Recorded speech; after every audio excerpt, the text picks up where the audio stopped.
Hola hermanos y amigos, aquí estamos de nuevo, una vez más para seguir estudiando estas hermosas lecciones de la escuela sabática. Y en esta ocasión nos toca estudiar la lección número 11, que se titula ¿De qué manera vivir la esperanza adventista? ¿Y cuál es la esperanza adventista? ¿Qué es lo que nos ha tenido por años dentro de la iglesia, dentro de este mensaje? Muchos nacieron en este bendito mensaje. Otros llegamos después. Y hasta hoy día nuestra esperanza es el retorno de Jesús a esta tierra.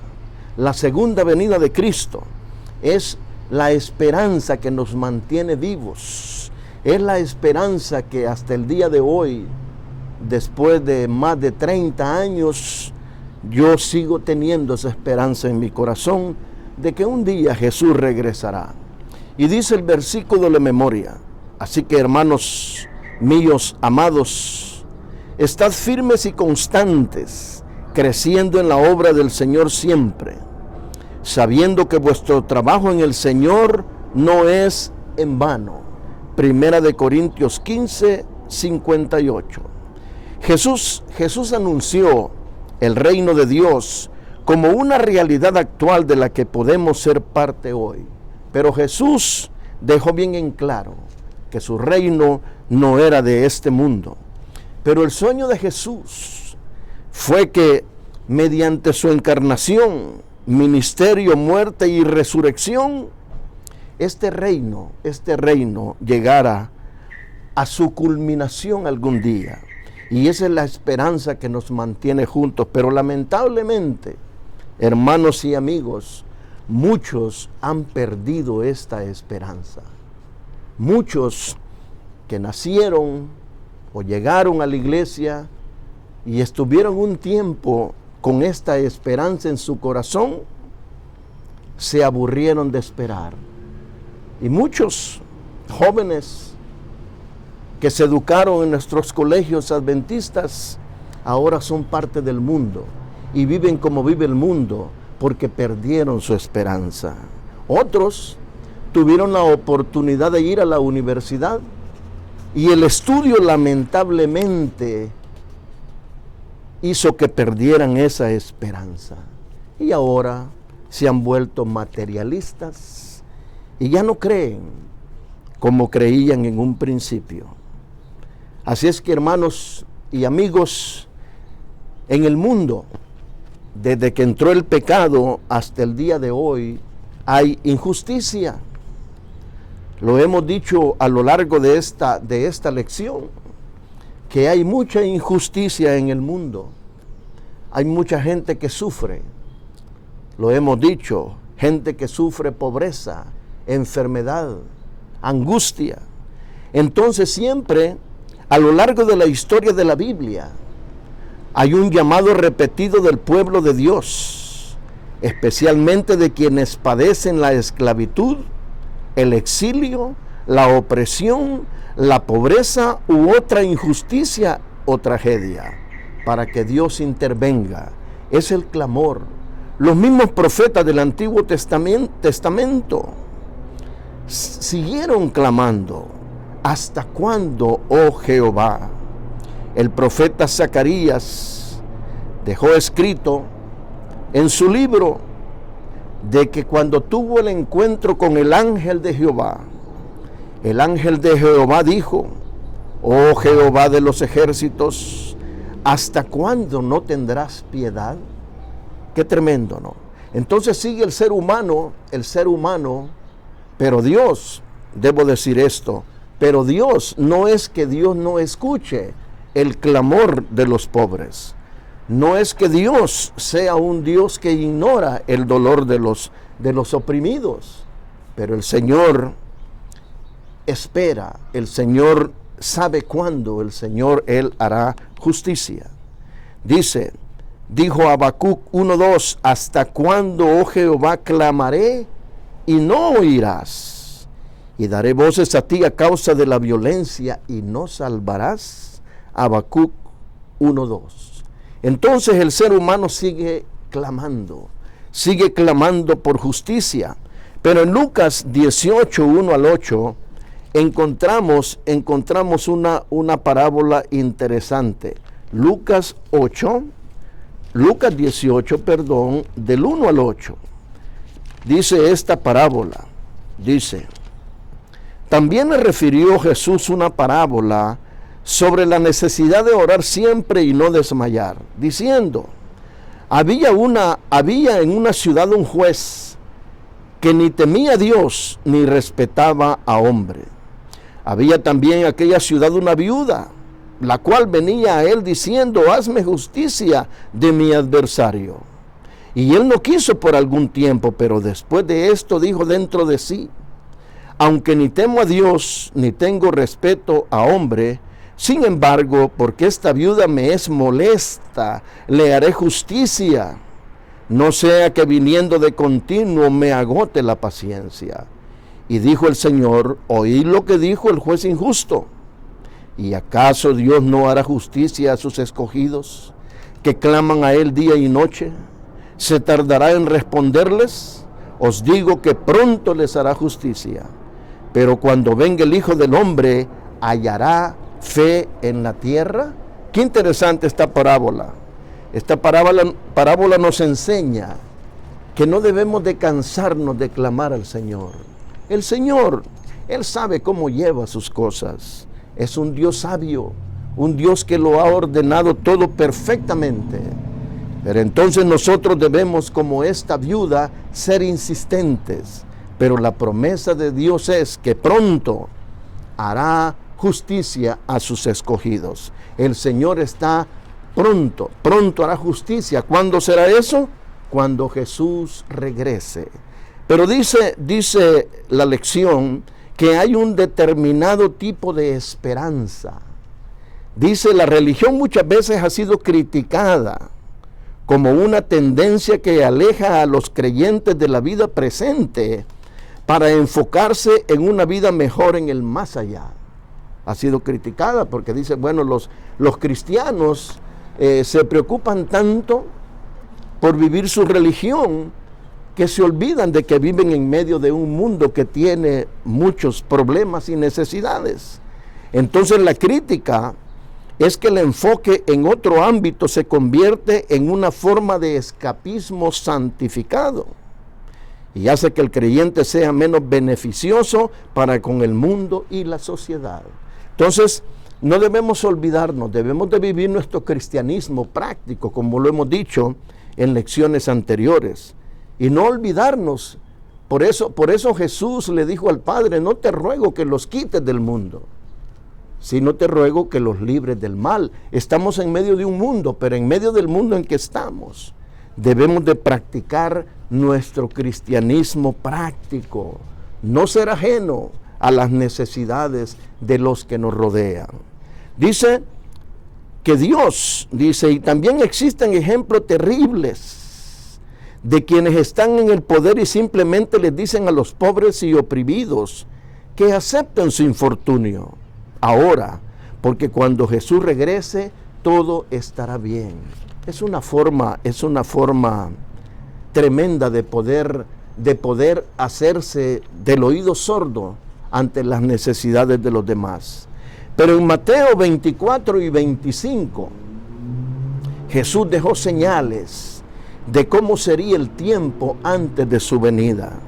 No dejó fecha, ¿verdad? Jesús dijo: del día y la hora nadie sabe, pero sí dejó señales que nos indican que pronto el Señor vendrá, que no debemos de aburrirnos de esperar, que no perdamos nuestra esperanza, hermanos, porque de repente nos desanimamos y, como decía al principio, muchos han abandonado la carrera.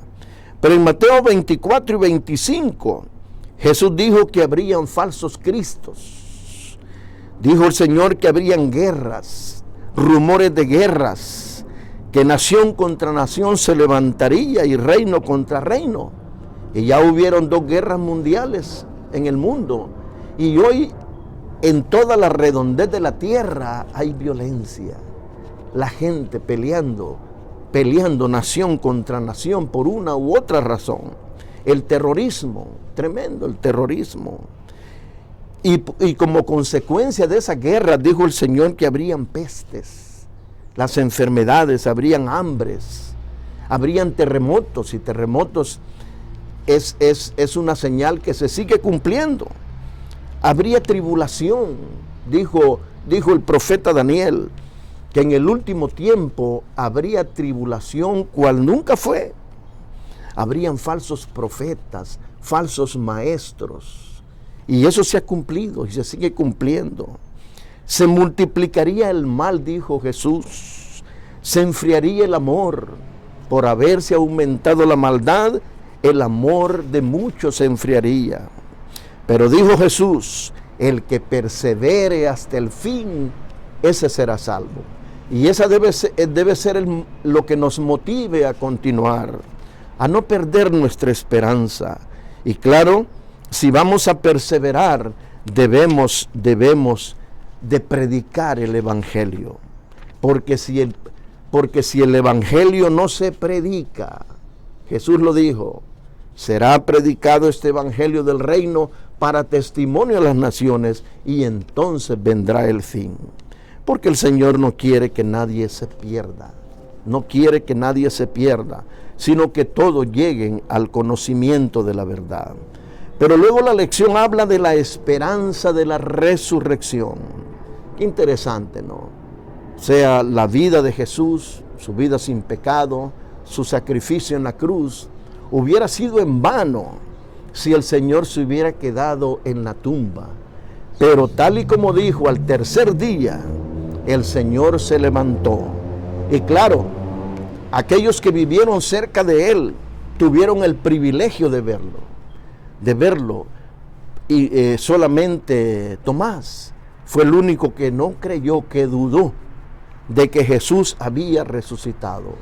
Pero las mujeres que fueron a buscarlo al sepulcro, los apóstoles que vieron al Señor hacer los milagros, lo vieron morir y luego lo vieron resucitar, dice que para ellos la resurrección corporal de Jesús les dio una realidad concreta a la promesa de su regreso.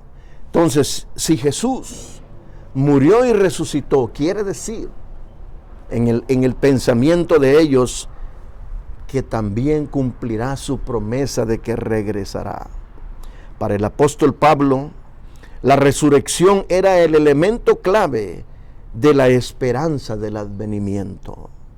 Dijo Pablo en 1 Corintios 15, 17, si Cristo no resucitó, vuestra fe es vana, porque en aquel tiempo habían algunos que no creían en la resurrección de los muertos. Los saduceos, por ejemplo, ellos no creían en la resurrección, y aún en los tiempos de Jesús, ellos no creían. Y cuando San Pablo llegó a Atenas y predicó allá con los griegos en el Areópago, dice que cuando él les habló, todos le escucharon, todo estuvo bien. Pero cuando les habló de la resurrección de Jesús, dice, le dijeron de que estaba loco y que lo escucharían en otra ocasión. Porque claro, al ser humano le cuesta creer en la resurrección de Jesús. Pero mire lo que dice 1 Corintios 15, 12 al 19. Interesante. Dice 1 Corintios 15, 12 al 19 dice algo importante para nosotros acerca de la resurrección de Jesús. Dice, pero si se predica de Cristo que resucitó de los muertos, ¿cómo dicen algunos entre vosotros que no hay resurrección de muertos? Porque si no hay resurrección de muertos, tampoco Cristo resucitó. Y si Cristo no resucitó, vana es entonces nuestra predicación, vana es también vuestra fe. y somos hallados falsos testigos de Dios, porque hemos testificado de Dios que Él resucitó a Cristo, al cual no resucitó si en verdad los muertos no resucitan, porque había esa incredulidad en medio de la nación. Dice, porque si los muertos no resucitan, tampoco Cristo resucitó. Y si Cristo no resucitó, vuestra fe es vana, aún estáis en vuestros pecados. Entonces, también los que durmieron en Cristo perecieron. Si en esta vida, dice Pablo, solamente esperamos en Cristo, somos los más dignos de conmiseración de todos los hombres. Entonces, hermanos y amigos, yo siempre medito en ese punto, al pensar en la vida que vivimos acá, por muchas comodidades que el hombre tenga, al final la vida se vuelve en un martirio. Pero ¿qué sería de la vida? ¿Qué sería de nosotros sin la esperanza de la resurrección? Pero la resurrección de Jesús es lo que le da sentido a la vida cristiana. Porque digo yo, ¿de qué sirve vivir tantos años de sufrimiento en esta vida si te está esperando la sepultura? Y ahí te vas a quedar si no crees que Jesús resucitó.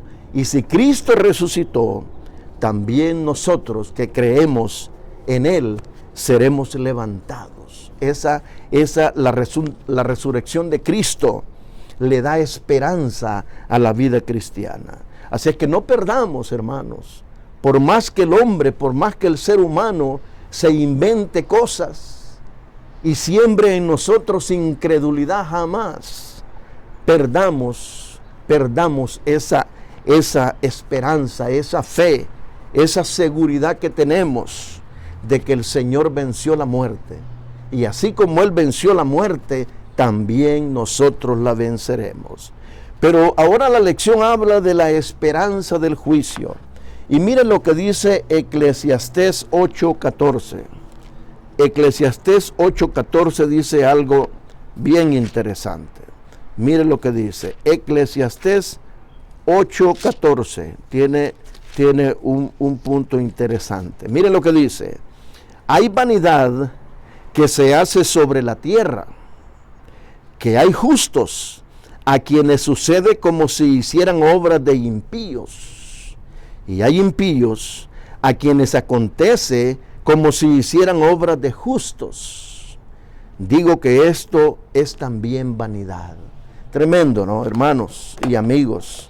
Hay gente buena en este mundo, hay gente buena, hay gente noble, pero le pasan cosas que no las entendemos. ¿Por qué? Dice, ¿por qué? Porque esa enfermedad para esta señora, si son cristianos fieles, pero dice, les pasan cosas como que hicieran obras de impíos. Y hay impíos, hay gente mala que le va bien, que progresa en esta vida, que hace dinero, va para allá, va para acá, y son malos, son impíos, que no hacen nada por nadie. Entonces, los seres humanos, y especialmente los cristianos, nos desanimamos de repente cuando vemos que esto pasa. Recuerdo el hermano Humberto Torres, un hermano que fue fiel al Señor. Por más de 50 años fue fiel a la obra del Señor. Un hermano fiel de quien yo aprendí muchas cosas. Pero muere su esposa, después se muere él y su único hijo. Hermanos, quedó como un homeless, ahorita está viviendo como un homeless. Y la iglesia, nosotros los ancianos, hemos tratado de ayudarle. Hemos tratado de sacarlo de ahí, pero él no quiere. No dice que él ahí se encuentra bien. Tremendo, ¿no? ¿Cómo si este padre, no entendemos, hay cosas que no entendemos? Y entonces por eso de repente hay gente que se desanima. ¿Cómo es posible que esta gente que fue buena, que fue fiel, yo pienso que si el hermano Torres viviera, le dolería mucho en su corazón ver cómo anda su hijo? Pero mire qué interesante, dice, el fin de todo el discurso oído es este: teme a Dios y guarda sus mandamientos, porque esto es el todo del hombre. Después de haber dicho tantas cosas, Salomón fue el hombre más sabio que tuvo esta tierra. Y dio tantos consejos sabios, pero dice que al final dijo, teme a Dios y guarda sus mandamientos, porque esto es el todo del hombre. Y el 14 dice, porque Dios traerá toda obra a juicio, juntamente con toda cosa encubierta, sea buena o sea mala. Entonces, hermanos y amigos, no nos desanimemos, porque sí, Dios traerá todas las cosas a juicio. Y todas las cosas que el hombre hizo, buenas o malas, al final el Señor hará un juicio. O sea que en el mundo posiblemente no encontremos justicia y nos desanimemos, porque los seres humanos somos así. Somos por naturaleza, somos malos, somos egoístas. Siempre estamos pensando en nosotros mismos. Pero hermanos, Dios traerá un día y todo lo que yo haga, sea bueno, sea malo, el Señor me lo presentará en el día del juicio, ¿verdad? Entonces, por eso, no nos desanimemos, hermanos, no perdamos la esperanza cuando vemos que otros progresan y a nosotros nos ha tocado la peor parte. Pero dice la lección que en la nueva tierra renovada, porque cuando Cristo venga, cuando Jesús regrese, nosotros como adventistas sabemos que iremos al cielo por 1000 años. Y durante esos 1000 años el Señor va a recrear esta tierra, la va a purificar para que sus hijos, para que todos los salvados vengamos a morar a esta tierra. Pero ya no va a ser esta tierra como es ahora, llena de violencia, llena de dolor. No, será una tierra purificada, una tierra limpia.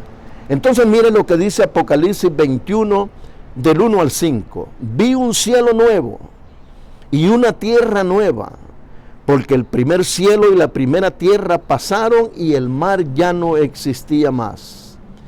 Y yo, Juan, vi la santa ciudad, la nueva Jerusalén, descender del cielo de Dios, dispuesta como una esposa ataviada para su marido.